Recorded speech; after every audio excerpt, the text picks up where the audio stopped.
Phone तो रहने दो श्रेया।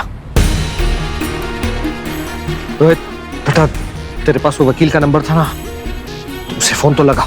हाँ पापा, मैं उस वकील से बात कर लूंगा। अभी आपकी तबीयत ठीक नहीं लग रही है, पहले घर चलते हैं। चलो। नहीं, मुझे दुकान जाना है। पापा बोले ना दुकान ले चल। चलिए।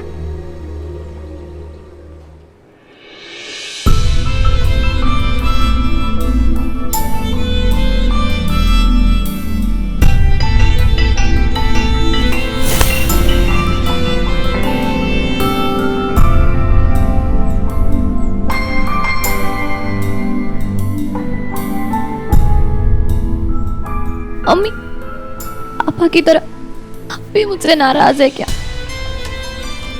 ऋषभ ने अंदर जो भी कहा, मैं ड्रेस पहनकर उसके बेडरूम तक गई। मैंने ऐसा कुछ नहीं किया था मम्मी। दुनिया चाहे जो भी कहे, लेकिन मेरे लिए मेरा परिवार ही सब कुछ।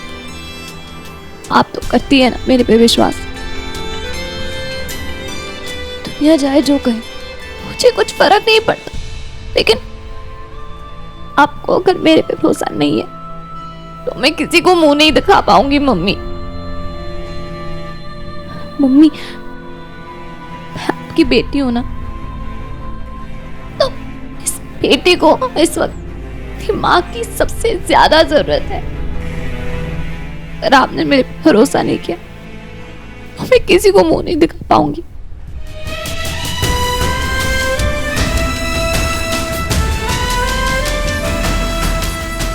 मम्मी, वैभव की कोई गलती नहीं है। ऋषभ ने उसे फंसाया। मैं वैभव को लॉकअप में नहीं देख सकती। प्लीज वैभव को बचा लो ना, प्लीज।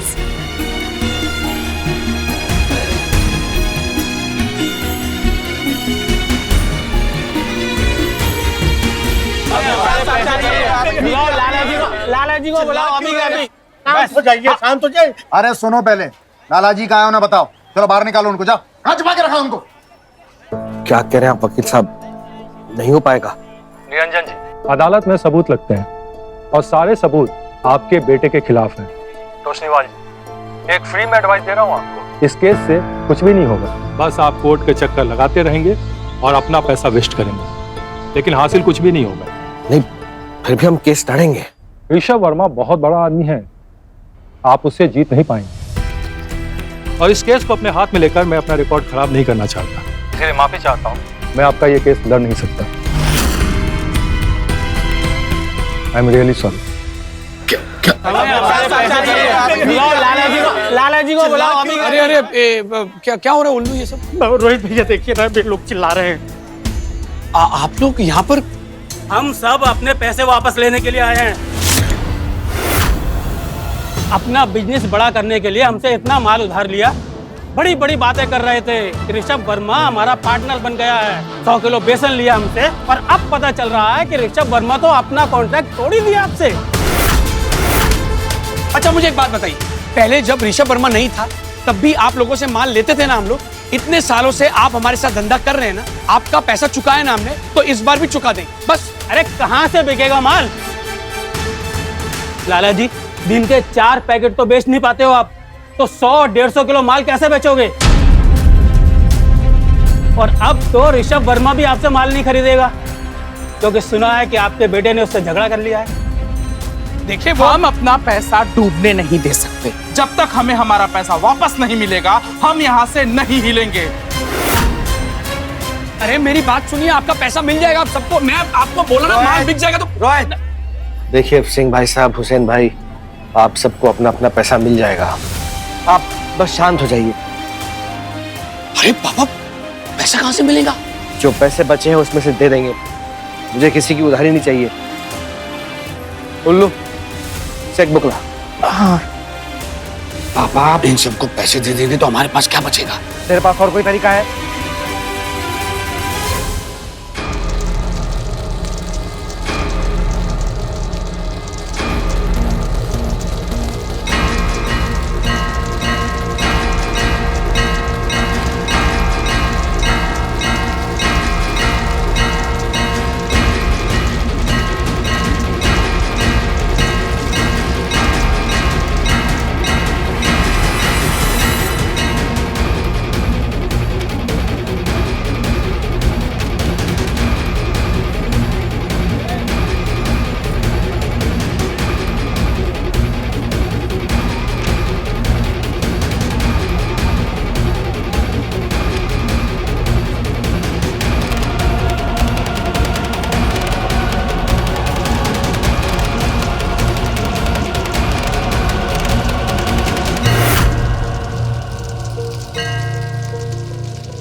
लक्ष्मी?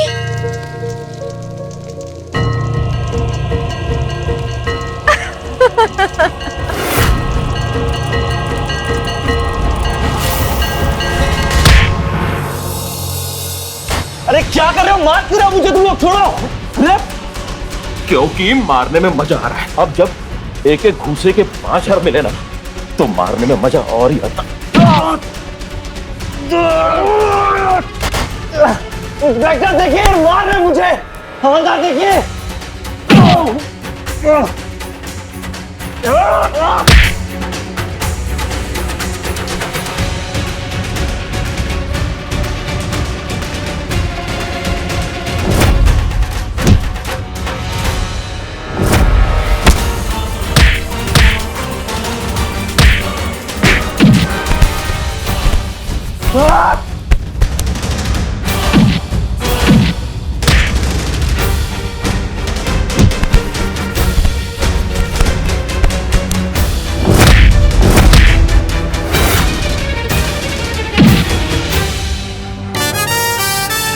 सर जी, आपसे कोई मिलने आई है। भेज दो उसे। जी सर।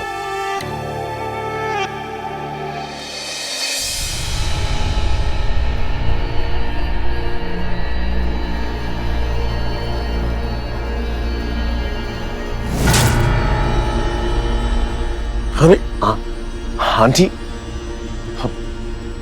बैठिए ना प्लीज। बस करो, ये अच्छा बनने का नाटक अब बस करो। तुम्हारा असली चेहरा हम सब देख चुके हैं। क्या आंटी, कैसी बातें कर रही हैं आप? मतलब मुझे तो आपने कहानी का विलन बना दिया। गलती मेरी नहीं थी, आपके बेटे की थी। उसने मुझे जान से मारने की कोशिश की, इसलिए वो जेल में बंद पड़ा हुआ है। माँ हूं मैं उसकी, मुझसे बेहतर उसे और कोई नहीं जानता। वो ऐसा कर ही नहीं सकता।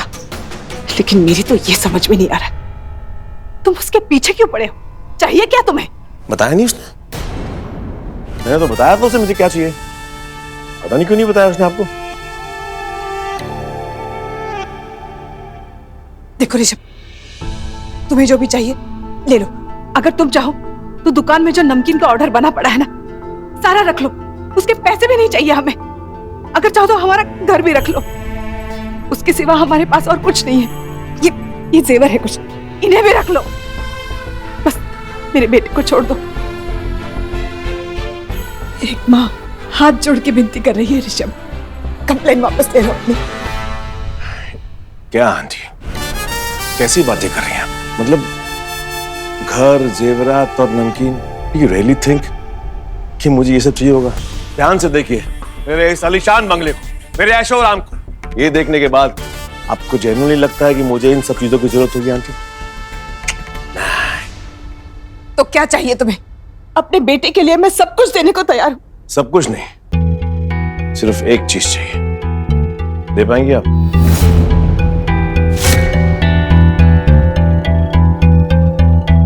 क्या चाहिए?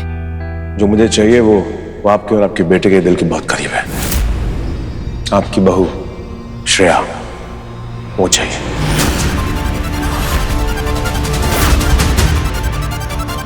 क्या करूं आंटी, जब से देखा पागल हो गया हूं। पसंद आ गया मुझे आपकी बहू। हर पल हमेशा आपका चेहरा मेरी आंखों के सामने रहता है।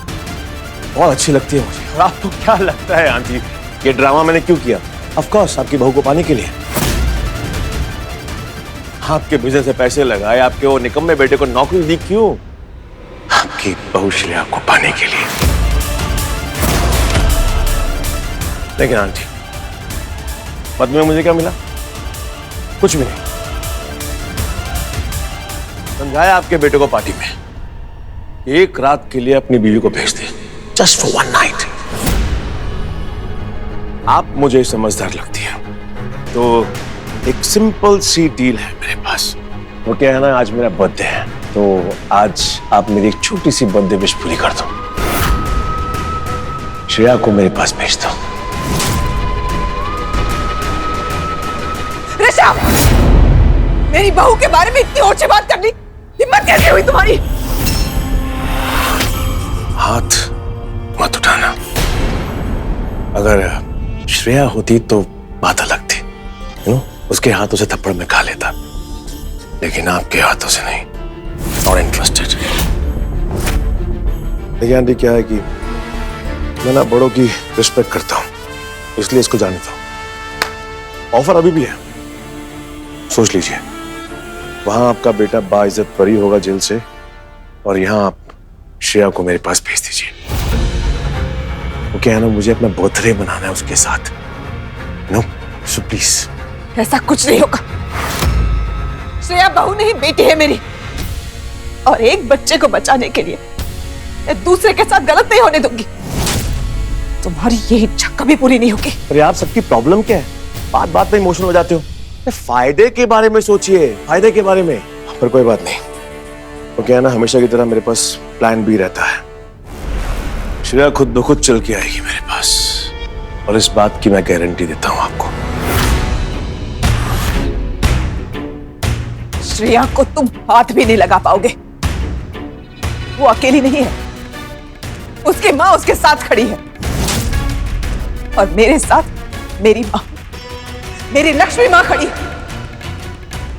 इसलिए तुम्हारी ये घटिया नीच इरादे कभी कामयाब नहीं होंगे। वो क्या है ना आंटी, मेरा बर्थडे सेलिब्रेशन है और श्रेया आने वाली है, तो मुझे बहुत सारे अरेंजमेंट्स करने हैं। आउट। ऐसा कभी नहीं होगा।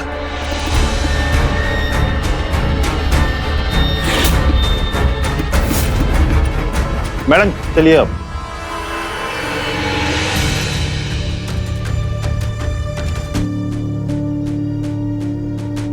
एक वीडियो भेज रहा हूं आंटी, देख लीजिएगा। शायद वीडियो देखने के बाद आपका ख्याल बदल जाए। शायद नहीं, बदल ही जाएगा।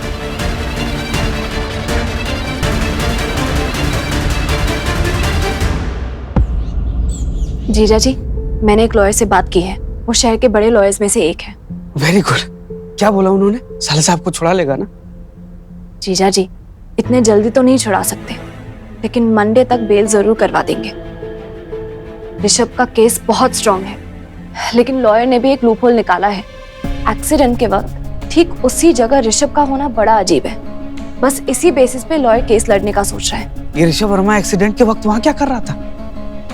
ये बहुत शातिर आदमी है, साले साहब को जानबूझ के फंसा रहा है। चलो अच्छा है, मंडे तक बेल तो मिल जाएगा। लेकिन जीजा जी, जितना मैं ऋषभ को जानती हूँ, वो हमेशा 2 कदम आगे की सोचता है। वो चुप नहीं बैठेगा। मुझे इसी बात का डर है कि मंडे से पहले कहीं वो कुछ और मुश्किल ना खड़ी कर दे।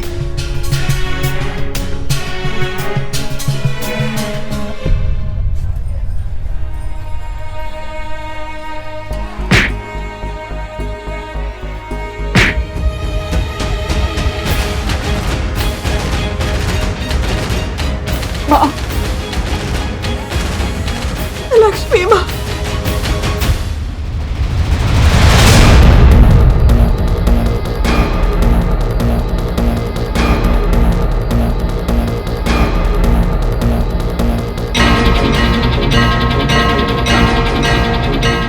सविता,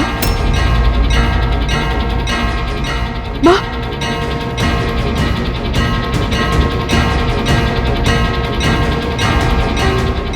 माँ, ये सब क्या हो रहा है? किसकी नजर लग गई है मेरे परिवार को?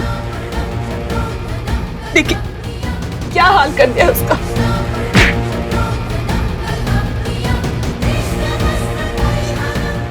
अत्यंत दुख की बात है सविता, मैं तुम्हारी पीड़ा समझ सकती हूँ, किंतु आश्चर्य की बात तो ये है कि इतना सब अनर्थ हो गया तुम्हारे साथ, फिर भी तुम्हारा विश्वास तुम्हारे लक्ष्मण पर अडिग है।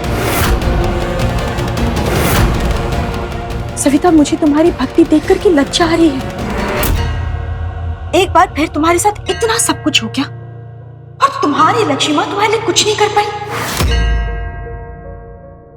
तुम्हारे सामने तुम्हारी बहू श्रेया का इस प्रकार से अनादर हुआ, तुम्हारे लाडले बेटे को जेल भेज दिया गया और मैं चुपचाप देखती रह गई। क्या इस लाचारी के लिए तुमने इतनी व्रत रखे थे? मंदिर की सीढ़ियों पर अपनी एड़ियां घिसी थी।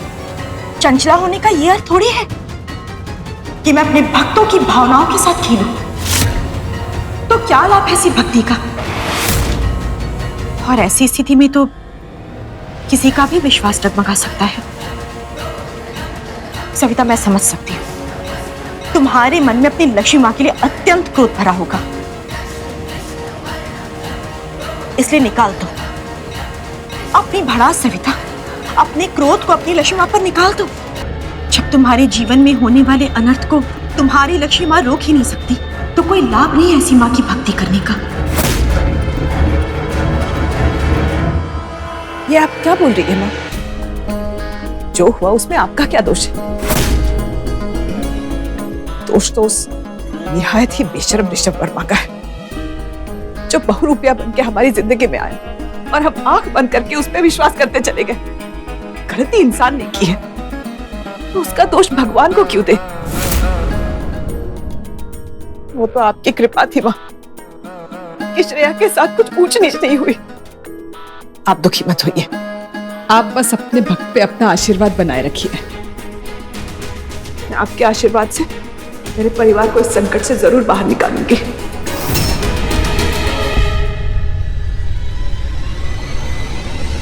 किस मिट्टी की बनी है ये लक्ष्मी की भक्त? क्या जादू करती है लक्ष्मी इनका? ना विश्वास तोड़ पा रही हूं इनका और ना ही साहस। ऐसा क्या दिखाई देता है इन मूर्ख भक्तों को तुम में लक्ष्मी? कहाँ गई मम्मी? और अभी तक आई क्यों नहीं है?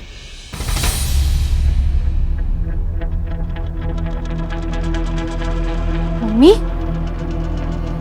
मम्मी कहाँ गई थी? और आप ठीक तो है ना? बताइए मम्मी।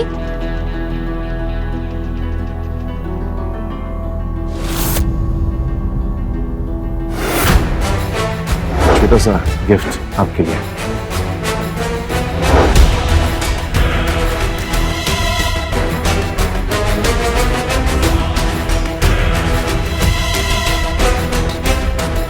आपकी बहू श्रेया वो चाहिए।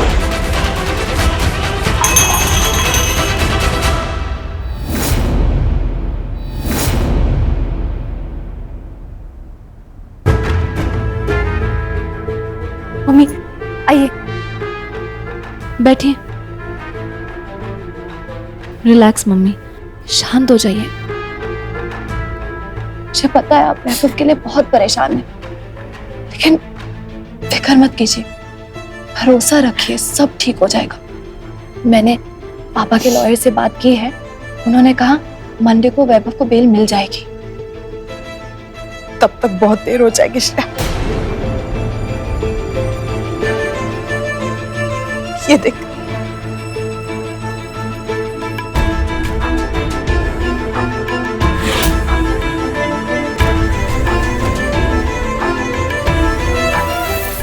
देख क्या हाल बना रखा है मेरे बच्चे का।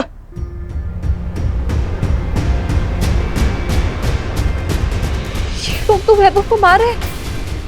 ये पुलिस लॉकअप में। पुलिस क्या कर रही है? नहीं नहीं, मुझे अभी वैभव के पास जाना होगा।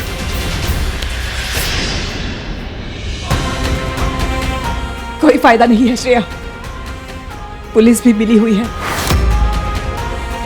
ऋषभ ने अपनी पूरी ताकत और पैसा लगा दिया,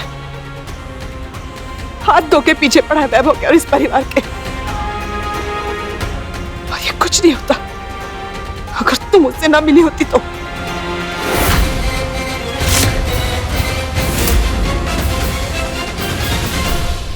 मम्मी, आप भी मुझे दोषी ठहरा रही? मुझे लगा था दुनिया चाहे जो सोचे, कम से कम आप तो मुझे समझेंगी। क्या समझू, क्या समझू श्रेया? ये जो कुछ भी हो रहा है ना, तुम ही इसके जिम्मेदार हो।